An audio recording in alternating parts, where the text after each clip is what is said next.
tell you, I never cease to be amazed week after week. I think he can't outperform that last game. And he goes out there and does something new that I've never seen him do. Touchdown, Ridge Runners! Grove's Emmanuel Crawford is a rising star.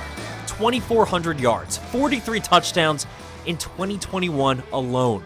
But for the school's all-time leading rusher, football is much more than a sport. Football's done a lot of things for me. I'd say one of the biggest things is probably trusting people.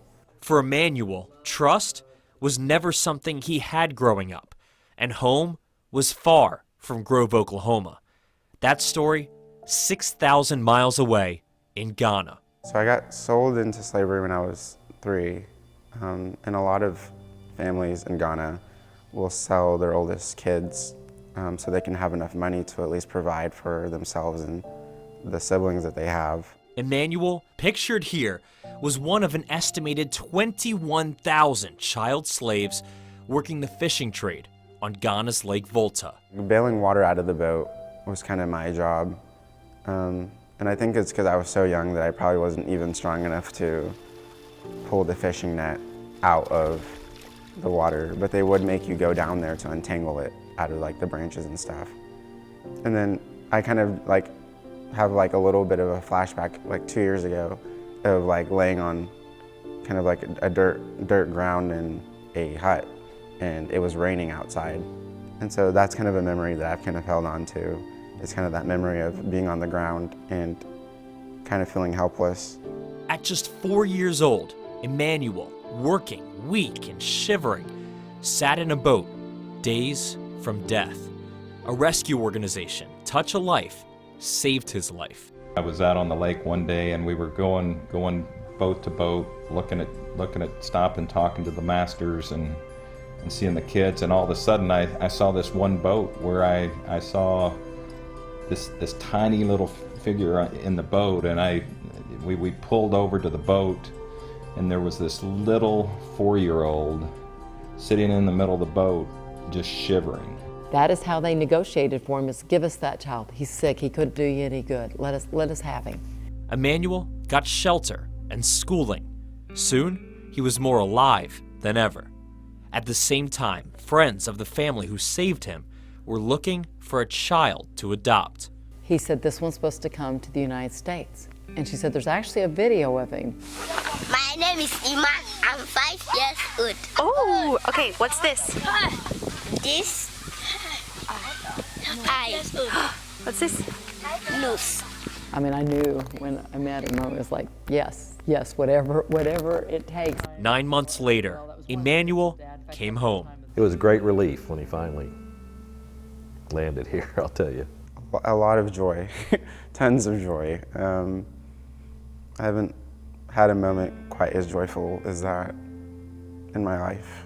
And so it's kind of not like the first time that I had felt God, but a moment definitely where it was like there's a greater power that has put me here to be here with this family that loves me this much. Emmanuel's new family, parents Stan and Audrey Crawford, raised him like any other child, with toys alongside his brothers and sisters. And then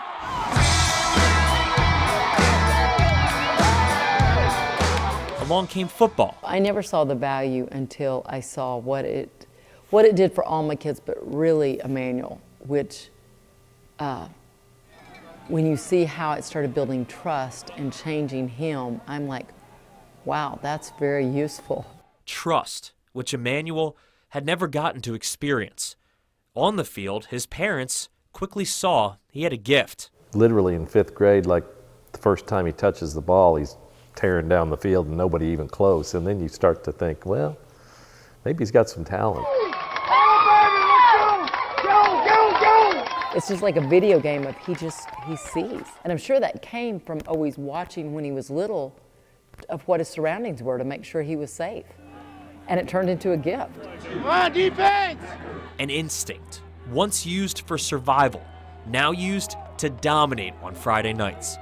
Emmanuel now driven to be his best. I always see everything good that happens as if God has set it into motion. And so I think that the second chance is from God. God is always willing to give you a second chance. Emmanuel has come to peace with his past, using it to appreciate what he has now and never take a day or a moment for granted.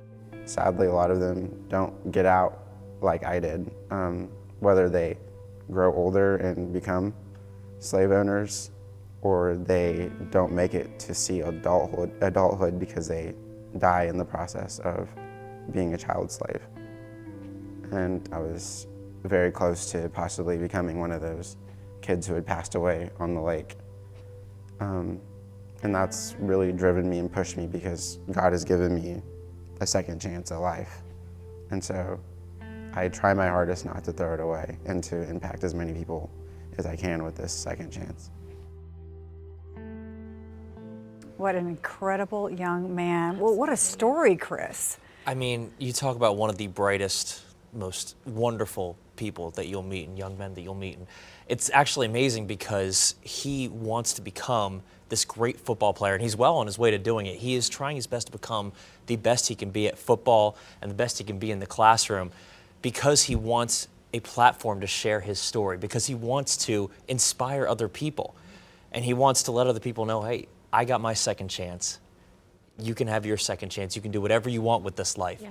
Doesn't have to be as extreme necessarily, but sometimes it's those stories that gives people hope. Absolutely. And Chris, he really doesn't have much left from his childhood. No, you think about, we all have baby pictures. We all have that lock of hair from our first haircut. Right. One of the first pictures of him, the first pictures of him, are those pictures of him in the boat. And so it's tough to see that, but what he has done with his second chance, and he's come to peace with that, it's just incredible what he's done with his life, and I'm so honored to be able to tell his story. Thank you to Emmanuel and your family for sharing that story with us. It was wonderful getting to know them.